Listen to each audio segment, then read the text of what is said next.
एक पंडित जी कहीं कथा करने गए और उन्होंने कथा में कह दिया कि सास ससुर की सेवा करनी चाहिए। अब कोई देवी कथा सुन रही थी बैठ करके, अब वो अपने घर गई, जाकर के विचार किया कि पंडित जी कथा में बता के गए सासू की सेवा करो ससुर की सेवा करो, मेरी तो सासू माता है ही नहीं, हमें सेवा किसकी करूं, वो तो पहले ही परम धाम पहुंच गई। सो इसके मन में दृढ़ निष्ठा हो गई कि चाहे कुछ भी हो जाए अब तो सासू माता की सेवा ही करनी है। अब सासू माता है नहीं तो ये गई, इसने विचार किया चीनी की सास बनवाऊंगी तो चींटी लग जाएंगी। हाँ, इसने विचार किया मैं लोहे की सास बनवा लेती हूँ। इसने जो हल होता है ना, गांवों में हल देखा है आप लोगों ने, जो खेती में चलता था, उसमें एक फाल लगती थी लोहे की। उस फाल को निकाला और ले जा करके एक लोहार के पास पहुंची, बोली जाकर के भैया आपने हमारी सासू माता को तो देखा ही था। वो बोला बिल्कुल देखा था। बोले बिल्कुल ठीक वैसे ही सासू माता बना दो आपको। सुनने लायक ये बहुत अच्छी कथा है अगर आप ध्यान से सुनेंगे तो। उसने सास बना करके तैयार करी, उसने ला करके सुंदर आसन लगा करके स्थान दे करके बिठा दिया। प्रतिदिन सुबह स्वयं उठती है तो सासू माता को जाकर के उठाती है, सासू माता उठ जाओ। फिर जब स्वयं नहाने जाती है तो सासू माता को स्नान कराती है। फिर जब सुबह स्वयं नाश्ता करती है तो पहले सासू माता को भोग लगाती है। खुद खाना खाती है तो सासू माता को खाना खिलाती है। कोई भी बात अगर होती है घर में तो चाहे वो सासू माता जवाब नहीं दे सकती, लोहे की है, लेकिन उसके मन में ये भाव है कि ये सत्य में सासू माता है, उनको जाकर के वो बताती है आज ऐसा हुआ, तुम्हारे बेटे ने ये किया, मैंने ये किया। प्रतिदिन का नियम है। धीरे धीरे कुछ समय बीता। अब खेतों में बुवाई का समय आया। अब बुवाई का समय आया तो जो उसका पति है उसने हल निकाला। अब हल निकाला, उसमें देखा फाल नहीं है। अब उसने जाकर के पत्नी से पूछा इसमें से फाल कहाँ गई। वो पत्नी बोली धीरे से सुनो जी, अब मारो चाहे पीटो, कुछ मैंने बुरा तो किया नहीं है, आपकी माता जी तो बनवाई है। अब उसको बड़ा क्रोध आया, लेकिन क्रोध में करे भी क्या। गया खेत पे, किसी की फाल मांगी, पूरे दिन लगा रहा, वो भी उसमें फिट नहीं बैठी। फिर किसी और से मांग करके नई फाल लाया, तब खेत की बुवाई करी।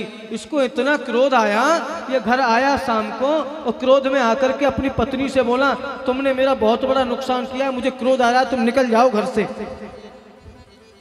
अब इस पत्नी ने क्या किया, जब ज्यादा डांटा घर से निकालने लगा तो इसने अपनी सासू माता उठाई, बगल में दबाई और निकल पड़ी। ये आस्था है उसकी सासू माता के प्रति, अपनी सासू माता को नहीं छोड़ना।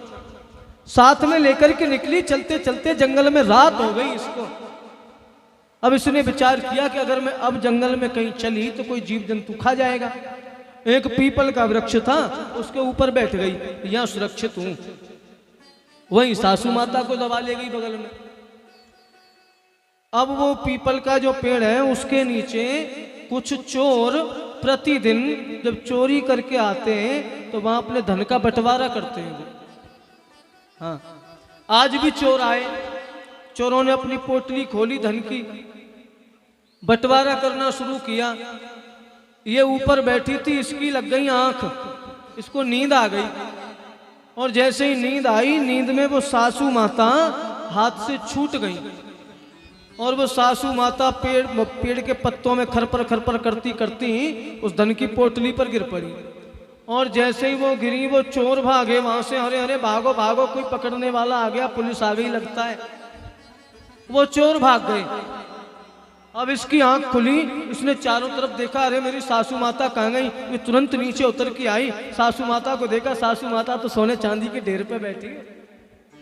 हाँ, उसने सासू माता को उठाया, आपको कहीं चोट तो नहीं लगी। और उस धन को इकट्ठा किया और पहुंच गई वापस अपने ससुराल। जाकर के कुंडी खटखटाई, उसने गेट खोला।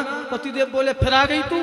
बोले सुनो जी, गुस्सा मत हो, अब तुम सोने की फाल बनवाओ, चांदी की फाल बनाओ, कौन लोहे की फाल से माथा मारेगा। पहनने लायक जेवर उसमें से निकाल लिए, बाकी पति देव ने बेच करके अपने घर की व्यवस्थाएं बनाई। अब विचार करो, जिसके पास कल तक साइकिल थी वो अचानक से 4 व्हीलर ले आए, तो पड़ोस वालों को पहले टेंशन होती है कि भाई कल तक तो साइकिल में हवा भराने के पैसे नहीं थे, आज 4 व्हीलर लेके चल रहा है। तो जैसे ही ये वो जेवर पहन करके निकली, पड़ोस वाली बहन जी निकल के आई, बोली अरे वाह, आज तो ऊपर से नीचे तक जनर मनर हो रही हो, कहां से मिला? ये देवी बोली सुनो बहन, मिला कहीं से नहीं, मेरी सासू माता ने दिया है। अब ये पड़ोसन बोली कमाल करती, तेरी सासू माता ने दिया है? बोले हाँ। बोले तेरी मरी हुई सासू माता ने इतना दे दिया, मेरी जो डुकरिया जिंदी बैठी है 1 रुपया नहीं दे। वो देवी बोली सुन बहन, ऐसे थोड़ी दिया है, सेवा करनी पड़ती है सासू माता की, तब मिलता है। इसने कहा बता कैसे सेवा करी तेने? बोले मैंने लोहे की सास बनवाई, फिर उसकी सेवा करी। अब वो तो बता रही है कि मेरी सास है नहीं, इसलिए लोहे की सास बनवाई। अब उसकी सास जिंदी है, वो जिंदी की सेवा नहीं कर रही है, और गई लोहार के पास, हर की फार को ले गई और अपने लिए सास बनवा लाई। जो जिंदा बैठी है सास, उसकी सेवा नहीं, लोहे की सास की सेवा करने लगी। और अपने पति से बोली सुनो जी, तुम शाम को आना और आते ही मुझे डांटना और मुझे घर से निकाल देना। अब इसका पति इससे बड़ा डरता था, बोला देवी हम तुम्हें डांटेंगे, तुम हमें डांट देती हो? बोले नहीं नहीं डांटना। अब ये शाम को आया, हिम्मत करके इसने कोशिश की डांटने की, लेकिन डांट नहीं पाया। इसकी पत्नी बोली डांटो। अब मजबूरन डांटना पड़ा, निकल जाओ मेरे घर से। इसने वो लोहे की सास बगल में दबाई और ये भी घर से निकल गई, और उसी पीपल के पेड़ पर जाकर के बैठ गई। अब इसको नींद थोड़ी ही आनी थी, इसको तो पता है ना कि सुबह चोर आने, ये इंतजार कर रही थी चोरों का। चोर आए रात में, उन्होंने धन की पोटली खोली, इसने ऊपर से सासू माता को फेंक दिया कि जाओ तुम धन की पोटली पे बैठो। जैसे ही सासू माता नीचे आई, जो चोरों का सरदार था वो बोला अरे भाई कालू, जरा देखना ऊपर जाके, ये उस दिन भी था कोई भूत है, प्रेत है, कौन है ये? है उस दिन भी सारा धन ले गया। अब इसका चेला चढ़ा ऊपर और ऊपर से इसको पकड़ के नीचे ले आया। बोला सरदार ना कोई भूत है ना प्रेत है, ये भूतनी बैठी थी ऊपर। सरदार ने वो इसी की सासू माता पकड़ी और छुरी से इसकी नाक कतर डाली। अब ये रोती रोती घर आई, आकर के गेट खटखटाया, इसका पति निकल के आया, देवी ये सब? बोली सासू माता ने दिया है। तभी वो पड़ोसन आ गई जिसको पहले धन मिला था, उसने पता है बड़ी सुंदर बात कही। बोली बहना, दिखावटी सेवा से भगवान कभी प्रसन्न नहीं होते। सेवा सास ससुर की करो या माँ बाप की करो, भाव से करो। कई लोग क्या करते हैं, बाहर से कोई आ जाए तो पिताजी आप पानी लोगे, पिताजी आप रोटी लोगे, और वो बाहर वाला चला जाए, वाह खाना तो खा लिया, थाली भी नहीं रख के आ सकते थे तुम। ये सेवा नहीं है, ये दिखावा है।